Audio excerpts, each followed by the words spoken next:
নরসিংদীতে একটি বিনোদন কেন্দ্র আছে এবং একটু বড় বিনোদন কেন্দ্রই আছে। আপনি অনেকক্ষণ ধরে অপেক্ষা করছিলেন এবং সকাল থেকে আপনি লক্ষ্য করছিলেন বিনোদন কেন্দ্রগুলোর যে ভ্রমণ পিপাসুরা আছেন, পর্যটক যারা আছেন, তাদের কে আপনি পর্যবেক্ষণ করছিলেন।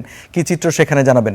রঞ্জু, আপনি যেমনটি বলছেন, আমি এখন দাঁড়িয়ে আছি নরসিংদীর ড্রিম হলিডে পার্কে। এটি কিন্তু নরসিংদী নয়, শুধু আশপাশের জেলাগুলোর মধ্যে অন্যতম, বিশেষ করে বাংলাদেশের মধ্যে অন্যতম একটি বিনোদন কেন্দ্র, বড় বিনোদন কেন্দ্র। এবং এখানে কিন্তু আমরা লক্ষ্য করি যে বিভিন্ন উৎসব পার্বণে কিন্তু এখানে দেশের নানা প্রান্ত থেকে অগণিত মানুষজন এখানে উপস্থিত হয়ে এখানকার সৌন্দর্য উপভোগ করেন। এবং আমরা লক্ষ্য করছি, যেহেতু ঈদের আজকে দ্বিতীয় দিন, কুরবানি ঈদের দ্বিতীয় দিনে সকালের দিকে কিছুটা চাপ কম থাকলেও বেলা যত বাড়ে দর্শনার্থীদের আগমনের সংখ্যাও কিন্তু তেমনি বাড়ে। আমি আপনাদেরকে একটু দেখাতে চাই, এই যে ড্রিম হলিডে পার্কে দেখতে পাচ্ছেন যে এখানে একটি ঝর্ণা, এবং সেই সাথে সাথে আপনারা লক্ষ্য করবেন যে অগণিত মানুষজন কিন্তু আস্তে আস্তে ক্রমে আসতে শুরু করেছেন। অনেকে সেলফি তুলছেন, তাদের প্রিয়জনদের ছবি তুলে দিচ্ছেন, এবং সেই সাথে সাথে কিন্তু এখানে বিভিন্ন ধরনের রাইডস রয়েছে। বিশেষ করে এই পার্কটি কিন্তু একটি লেক লেকের মানে লেক দ্বারা বেষ্টিত, এবং এই লেক দিয়ে কিন্তু পুরোটি পার্ক একদম সুন্দর মতো দেখা যায়। এবং সেই জন্যই কিন্তু মূলত এখানে অনেকেই ছুটে আসেন যে মানে নদী পথের মতন আর কি, অনেকটা যে স্পিড বোটে এখানে চড়ে, কিন্তু এই স্পিড বোটের মাধ্যমে এখানে যারা আসেন তারা কিন্তু এই পুরো পার্কটির সৌন্দর্য উপভোগ করেন। আপনারা লক্ষ্য করছেন যে একের পর এক কিন্তু স্পিড বোট এখানে আসছে, এবং সেখানে দর্শনার্থীরা তাদের তাদের আকাঙ্ক্ষা অনুযায়ী কিন্তু এখানে এসে তারা তারা এতে চড়ে পুরোটা যে পার্ক রয়েছে সেটি কিন্তু তারা দেখছেন। এবং আমরা লক্ষ্য করেছি যে সকাল থেকে কিন্তু ভিড় কিছুটা কম থাকলেও বেলা যত বাড়ছে আস্তে আস্তে কিন্তু দর্শনার্থীদের আগমনের সংখ্যাও কিন্তু বাড়ছে। এবং আমরা লক্ষ্য করেছি দেশের বিভিন্ন প্রান্ত থেকে দর্শনার্থীরা উপস্থিত হয়েছে, এবং নানা বয়সী, বিশেষ করে শিশু যারা রয়েছে তাদের তো আনন্দের সীমা নেই। তারা আমাদেরকে জানিয়েছেন তাদের মনের অভিব্যক্তি। তারা বলছেন যে এখানে এসে তারা স্বাচ্ছন্দ্য বোধ করেন এই কারণে যে এখানে শুধু পার্কের যে সমস্ত অবকাঠামো রয়েছে তাই নয়, এখানকার মনোরম প্রাকৃতিক পরিবেশের কারণে কিন্তু অনেকেই বারবার এখানে ছুটে আসেন এই পার্কটিতে। আমরা চেষ্টা করব কথা বলার। এখানে অনেকেই আছেন যারা অনেকক্ষণ ধরে অপেক্ষা করছেন এই স্পিড বোটে ওঠার জন্য। অনেকেই দূর দূরান্ত থেকে এসেছেন। আমরা চেষ্টা করবো জানার জন্য, ভাই আপনি কোত্থেকে এসেছেন? এবং আমরা আসছি গাজীপুর টঙ্গী থেকে। জি জি, আগেও দু একবার আসা হয়েছে। জায়গা ভালো লাগে, এটার পরিবেশ ভালো, তাই আর কি আসা হয়। এখানে ফ্যামিলি নিয়ে এসে কমফোর্টেবল ফিল, মানে ভালো লাগে আর কি এই জায়গা, এই জন্য আসা এই জায়গায়।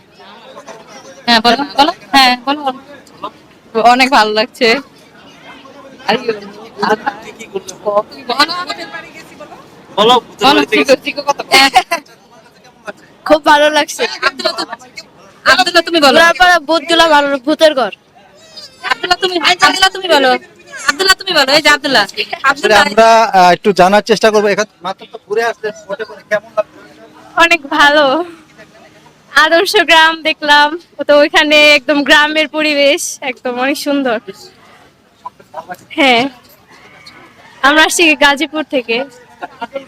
আসলে আমরা দেখাতে চাই যে এখানে কিন্তু নানা বয়সী মানুষজনের মিলন মেলায় পরিণত হয়েছে। এবং এখানে পার্ক কর্তৃপক্ষের সাথে আমাদের কথা হয়েছে, তারা জানিয়েছেন এই পার্কটিকে কিন্তু নানাভাবে মানুষের দৃষ্টি আকর্ষণ করার জন্য সাজানো হয়েছে। বিভিন্ন রাইডসের পাশাপাশি তারা কিন্তু এখানকার মনোরম প্রাকৃতিক পরিবেশের উপর জোর দিয়েছেন। কেননা মানুষজন কিন্তু একটা দিন এখানে এসে কাটাতে চান তাদের নিজের মতো করে, যাতে করে তারা কোনো ধরনের বাধার সম্মুখীন না হন, এবং যারা তাদের মনের আনন্দ যেন নির্বিঘ্নে উপভোগ করতে পারেন সেই বিষয়টি তারা প্রাধান্য দিয়ে থাকে। এবং সেই দিকে তাকিয়ে কিন্তু কর্তৃপক্ষ এই পার্কটিকে সাজিয়েছেন। এবং তারা বলছেন যে এখানকার নিরাপত্তা ব্যবস্থা জোরদার করা হয়েছে, যাতে করে কোনো ধরনের অনভিপ্রেত ঘটনা না ঘটে।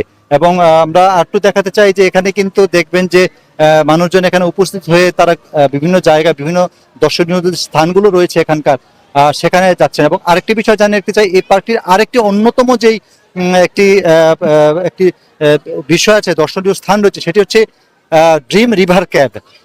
এটাতে হয়তো বা আপনাদেরকে পরবর্তী কোনো এক সময় আমরা নিয়ে যাব।